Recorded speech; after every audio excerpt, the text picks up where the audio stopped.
Greetings, this is Talbev Stormreaver with Tal Talks, and it is my pleasure to introduce to you for our panel today, the Mandalore's panel. So with me, my expert panelists are... I'm Balin Halon. I've been a member of the club since 2009. Kondar Ward. I've been a member since 2007. Mandalore the Uniter. I started the club. The man. So gather round, foundlings.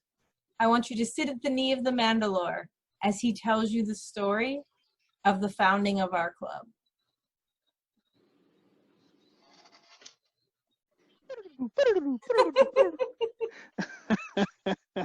Well, okay, so the founding of the Mandalorian Mercs goes back to, I guess 2003. Yeah, that would be a good time. 2003. I used to play a video game called Star Wars Galaxies.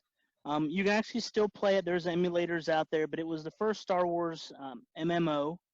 And in that game, I started a guild called Mandalorian Mercenaries. And it was actually an offshoot of another guild that I had started, which was a rebel, sort of a rebel cell guild, and it didn't go very well. And I'm like, oh well, let's see. I wonder what I should do. Maybe I'll just be a Mandalorian mercenary, but I won't have any Mandalorian armor. But I'll just run around and say I'm Mandalorian, because Mandalorian armor was so difficult to get in the game, especially that early on. You had to have like a 20-person group to invade this Death Watch bunker.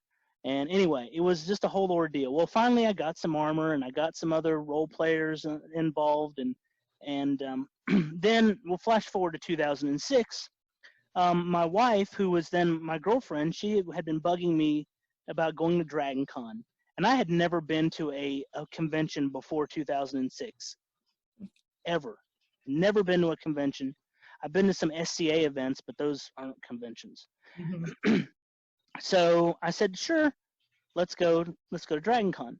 So I went to Dragon Con, and it wasn't as big then as it is now, but it was still pretty darn big. Mm-hmm. To be my first convention, it was a little bit overwhelming.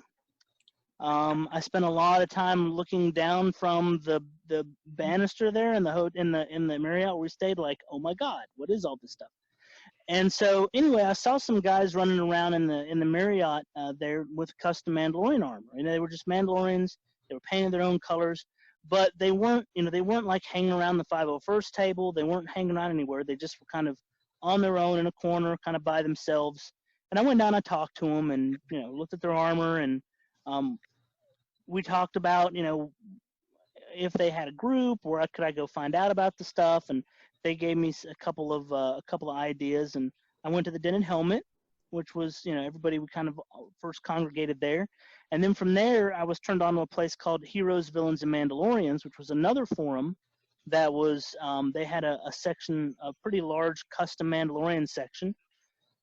And then just talking with the people on there, I found out that we really didn't have like a Mandalorian centric organization. Like, there's no representation, but all this Mandalorian stuff was coming out from Karen Travis through the Republic Commando books, through the Boba Fett novel that she had done, and I said, well, this is kind of catching more it's catching more momentum. Let's create a group. Let's have our own actual like trooping group, and we can go do conventions, and we can do events, and we can have fun together and show the world, hey, this is what a Mandalorian looks like. So some of us decided to gather together at a convention in Knoxville, Tennessee called AdventureCon, and this was back in 2007. Mm-hmm. It was in Memorial Day 2007, and that was the first Mercs troop. There were 4 of us, and those were the first 4 original officers of Mercs. And if any of you, I don't know if we can talk about spoilers. Go for it.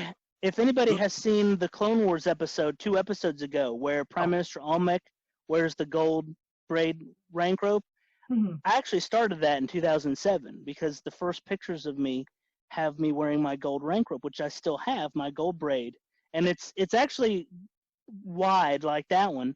I still have it as part of the archives. I don't really wear it. I think it's a little gaudy now, but you know, I have it in the archives. And so anyway, and after that troop, we decided, we had dinner that night, and we all just decided, hey, this is a thing we want to move forward with. We want to make it happen. And so I started a website. It was very rudimentary, but we had a forum, and we started picking up traction quite a bit over the internet.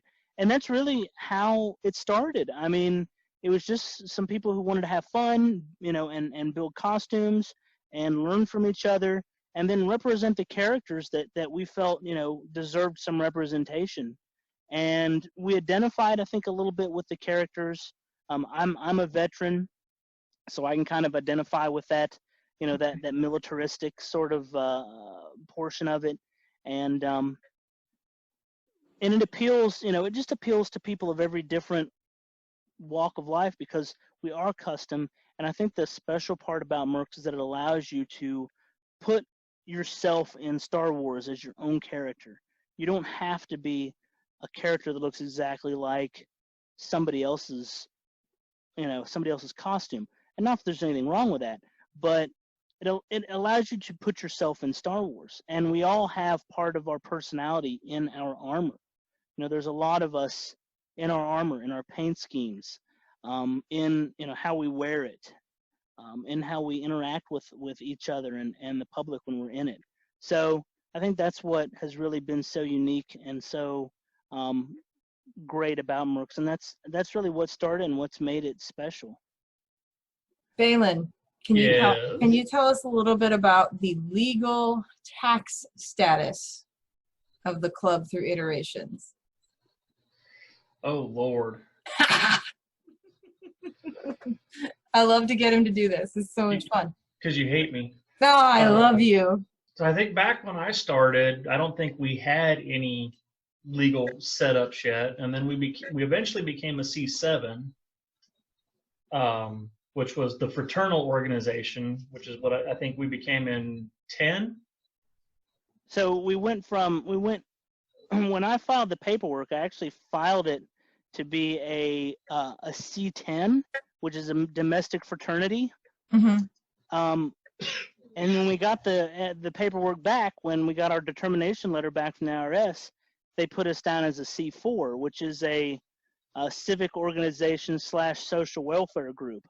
Okay. So, I mean, I guess so. But what's funny is when I do our 990s every year, because I have to file our Mercs taxes every year, they always change the C4 to C10, even though our determination letter still says C4. So what are we? I mean, you know, look, we got a determination letter. I don't care at this point. We got the paperwork. That's all that matters. And what state was that done in? Just for fun. Originally, we were incorporated in North Carolina, but we're also registered. We're registered in Oregon. Mm-hmm. We're registered in California. We're registered in Florida and Ohio, because those states required it for some odd reason. We actually are going to be getting registered in more states. It's just a lot of paperwork to go through, and I'm one man doing it. So, and I don't get paid to do it. So, Right. But you love every minute of it. if I can see your bald, smiling face, I definitely love every minute. This is Talbev Stormreaver for Tal Talks for the Mandalore panel, and I thank you for watching.